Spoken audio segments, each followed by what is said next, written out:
If you have a table saw that you want to build into a workbench, then this is the video for you. I'm going to show you how I built this outfeed / assembly table with my skil 10-inch job site saw. You can adapt this to any table saw that you might have with a few minor adjustments. So let's get started and make some sawdust. I started by ripping my 2x4s down to 3 inches by cutting a 1/4 inch off of each side. This, in my opinion, makes a cleaner look when finished. You set your table saw to 3 1/4 inches and run all your 2x4s through. Once all of them are through, you set the saw to 3 inches and run them back through again. This will make a nice squared off board that are 1.5 inches by 3 inches for all of our stretchers and our supports for the table. I was shooting for a table with a final height of roughly 36 inches. To achieve this, I needed my legs to be cut at 32 inches. The casters I'm going to be using are 3 inches and my top will be 1 inch. That combined with the 32-inch legs will give a 36-inch final height, roughly. After cutting all the legs to 32 inches with a total of 7 legs, I set up my dado blade in my saw and cut notches out of them so that the stretchers will sit in the 4x4s flush on the edges. My dado blade was set to a 1/2 inch wide and 1.5 inches deep and used my miter gauge to hog out all the material. You can do this with a normal blade, but a dado set makes much quicker work. If you're interested in the miter gauge that I have, as always, I'll leave a link in the description to all the parts and tools that I used in this build so you can go check them out. And making purchases through those links does help out the channel. I do get a small commission. I wanted a 3-inch overhang for clamping things on the sides, so I'm building my frame with the dimensions of 42 by 90. I needed 4 long stretchers at 90 inches, as well as 12 short stretchers cut to 39 inches. I cut all of these on the miter saw. You can use a skil saw if that's what you have, but make sure you try to cut them as accurately as possible for a nice tight fit. That's everything to cut for the bones of the workbench. So now it's time for assembly. So I used 3-inch screws with a good amount of wood glue at each joint, putting 2 screws into each end. After pre-drilling and countersinking, I wanted the frame to be as sturdy as possible. And wood glue is a good way to make that sure there is no movement. I pre-drilled everything and used various methods of clamping to get everything tight and square as possible.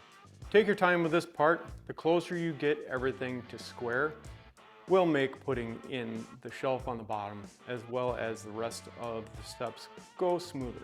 Nothing is going to be perfect, and after all this, it is going to be a workbench that is going to get abused a little bit in the end. But that's something I need to work on. I have an idea of perfection in my head, but rarely do things ever end up perfect. Once you have all the bottom stretchers and supports for the lower shelf assembled, it's time to attach the casters. I decided to go with these leveling casters from Vevor. They aren't the fastest to go from caster to leveled, but will be very sturdy once you get the table leveled. And you can level these legs individually. Like my floor, it's not level, most people's isn't, so then you can level it up so you can get the whole table flat and make assembly of your projects quite a bit easier. Again, a link will be in the description for the casters that I use as well as everything else. I then flipped the whole thing over once I had the casters on, and it was time to cut the shelf. Simply measure the base frame and cut the sheet of 1/2 inch plywood to match.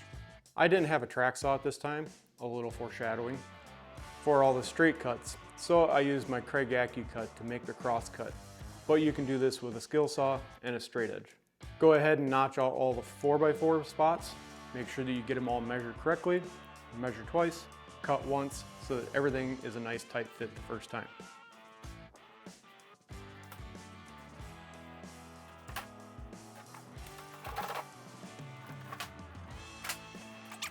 After getting the lower shelf in, I repeated the same process I did with the bottom frame for the top supports.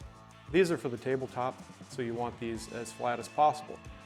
I had plans of adding a miter saw into this workbench with a bit of a flip top design, but decided against this, and I'm going to do a regular miter saw station. So I have an extra 4x4 support in there. Having the extra support will actually help adding things later to the table, like a router table that I might install later. Again, all of these get 2 3-inch screws and then clamp them together with wood glue to make sure that it is nice and rock solid.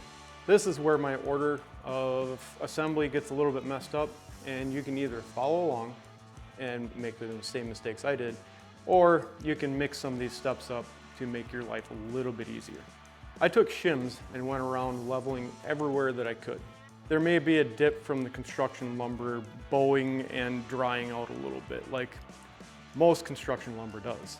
I gave the frame a quick once over with the sander, and I threw a flat black paint on everything. It'll be a lot easier to paint it now than after the top is on. I then cut out for the table saw.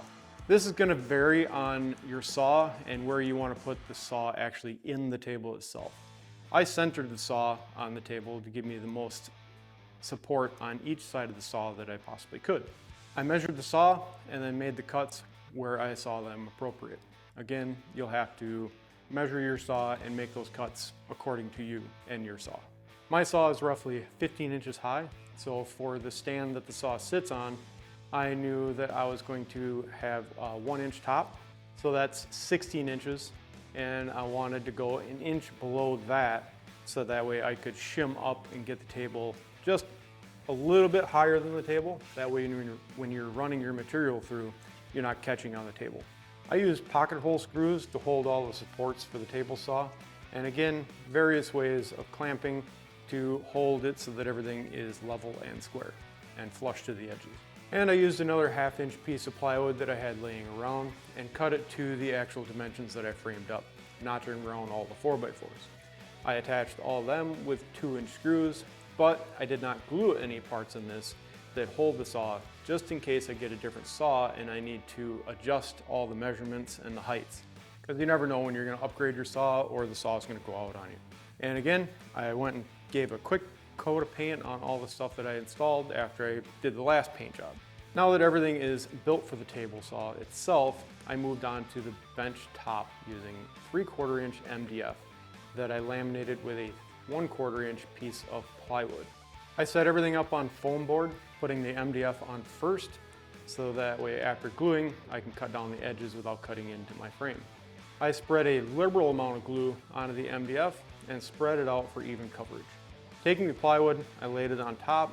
I tried to square up the edges a little bit, and I used 3/4 inch panhead screws to clamp them together. I didn't have any panel clamps, so screws work out great. I wanted to ensure that it was going to be making contact throughout the whole surface, and in turn I used almost 150 screws. Then I just let this sit for a full day so that the glue can dry nice and fully. Now it's time to square up the edges. I wanted this to be as nice as possible, so I went and got a track saw. I've been wanting one for a while now.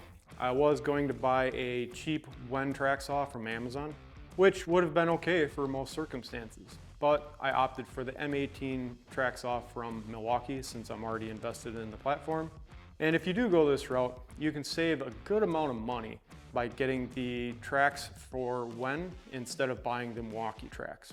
The Wen track is a fraction of the price and works perfectly with this saw.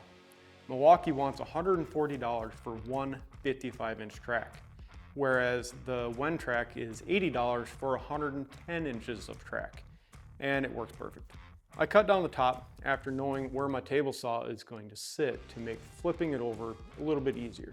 After cutting the top down and squaring off all the edges, since MDF is actually 49 by 97, so you have a little bit extra if you want a 4x8 top anyways.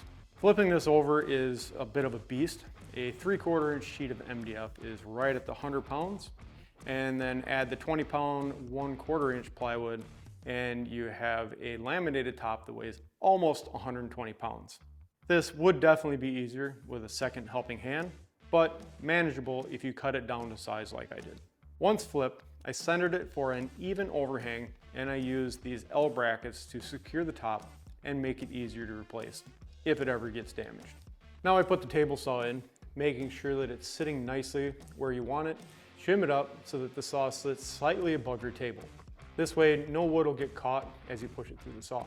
I forgot to router out the top supports for the rack and pinion fence where it will slide through, so don't make my mistake. Do this before you mount your top. I used a 1/2 inch router bit to hog out the bulk of the material and a dull multi-blade to trim what was left. Why are these blades so expensive? Now that I'm sure that the fence will slide through nicely and not get caught up on anything, I went and cut the 2 sides for each left and right side of the table saw.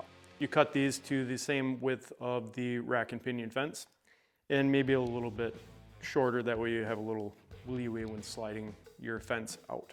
I picked up 2 pieces of 1x4 poplar and ripped them down with a table saw to 1-inch rips for the edge banding on the top. This will help protect the edges of the MDF from getting destroyed, as well as dressing it up a little bit. I attached the poplar with 2-inch brad nails and wood glue. I also did this to the 2 small pieces that'll go on each side of the table saw. To ensure that I don't have any sharp edges when leaning up against the table, I took a 1/4-inch round over bit in the router and went the whole way around the table, as well as the 2 small pieces on the poplar. I took some 220 grit sandpaper after routing out to knock off any of the remaining edges. I double checked that the saw was sitting exactly where I wanted it to. And then I attached the 2 pieces on each side of the saw, leaving enough room for me to slide it in and out, as well as move the rails past where the edges are.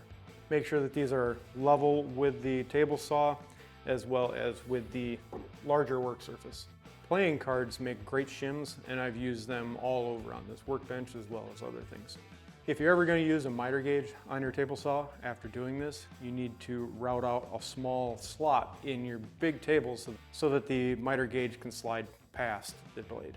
I used double-sided tape to attach a straight edge where the slot was going to be, and I used a 1/2-inch router bit to route that out. I should have hooked up my dust collection to this. It made a huge mess.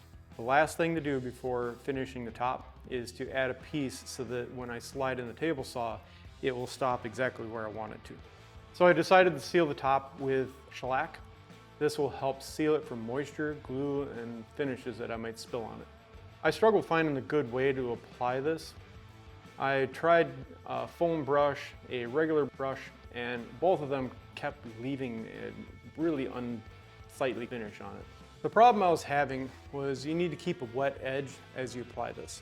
But the surface is so big, it kept tacking up and wasn't really able to keep a wet edge. I did do some reading and found that some people were using a foam roller for this. This actually worked way better, and I was able to apply a thinner coat to it, and the whole top I could cover before it would start tacking up. So here's what I would do over if I could. I would roll on a thin coat, let it dry for an hour, then sand it with a 220 grit. That first coat is going to get mostly soaked into the MDF. Then do 2 more coats the same way with the foam roller, sanding again with 220 in between each one. And now it's time to build some projects and put this table to work. If you enjoyed this video, give it a like and consider subscribing. I have some good videos coming for this workbench, including adding T-track and possibly even a router table in the other edge. There's a drawer that I want to put below the table saw to hold all of the table saw accessories as well. If you had this 10-inch skil table saw, then maybe go check out this video up here where I show you how to adjust the whole table, and that way you can get the most accurate and consistent cuts out of it. And that's it, and I'll catch you guys in the next video.